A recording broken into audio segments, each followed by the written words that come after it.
Imagine doubler ton taux de closing de 20 à 40% en 6 mois seulement. C'est ce qu'on a fait avec une entreprise dans l'éducation immobilière ici au Québec. Quand ils sont venus nous voir initialement, il n'y avait pas de directeur des ventes, il y avait 4 vendeurs qui vendaient, je pourrais dire, chacun un peu de leur façon. Il y avait comme un peu ce feeling-là de on va suivre le meilleur. La personne qui est bonne, on va regarder ce qu'elle fait, on va essayer de la copier, on va essayer de s'approprier sa façon de faire. Puis évidemment, ça n'a pas fonctionné réellement. Les gens se sentaient un peu, je pourrais dire, décousus dans leur façon de travailler. Il n'y avait pas de standardisation, c'était difficile pour chaque membre de l'équipe de se faire une propre version de comment je dois vendre pour maximiser mon taux de closing, ma conversion avec les clients. Quand on a commencé à travailler avec eux, on a fallu faire du ménage, défricher un petit peu, puis remettre à la surface le fait que c'est pas parce que tu es une personne qui est bonne, qui va au feeling, que tout le monde doit faire comme cette personne-là. Au contraire, ça nuisait beaucoup plus. Donc le fait d'être chacun à sa façon, ça n'a pas le bon effet escompté qu'on veut dans le département. Donc on est venu standardiser au maximum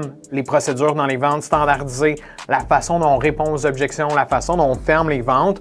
Puis rapidement, on a vu le taux de closing qui a commencé à augmenter, donc on savait qu'on était vraiment sur la bonne voie là-dedans. L'autre volet de ce mandat-là qui était important, c'est que nous, on n'agit jamais comme le leader dans l'entreprise, comme la personne de confiance. On agit comme un intégrateur, un consultant, un formateur, voire même, mais ça prend un leader, ça prend quelqu'un que les gens sont prêts à suivre. Puis si c'est nous dans un mandat, le leadership repose sur nous, puis c'est pas ça que vous voulez en tant qu'entreprise. Vous voulez que le leadership soit dans votre business. Donc, dans le mandat, c'était déjà prévu, il fallait engager un directeur des ventes au cours de ce mandat-là, chose qu'on les a aidés à faire, identifier c'est quoi le bon persona pour le directeur des ventes en fonction des entrevues qu'eux ont faites, qui étaient les bons candidats, qui étaient les moins bons, pourquoi on devait mettre cette personne-là en place, puis comment que cette personne-là allait pouvoir, je pourrais dire, organiser le reste du département des ventes pour continuer à faire performer les autres. Puis, ça s'est super bien déroulé à ce niveau-là. Le directeur des ventes est arrivé au mois 3, si je ne me trompe, puis rendu au mois 6, on avait passé d'un taux de closing de 20 à 40%. Et ça,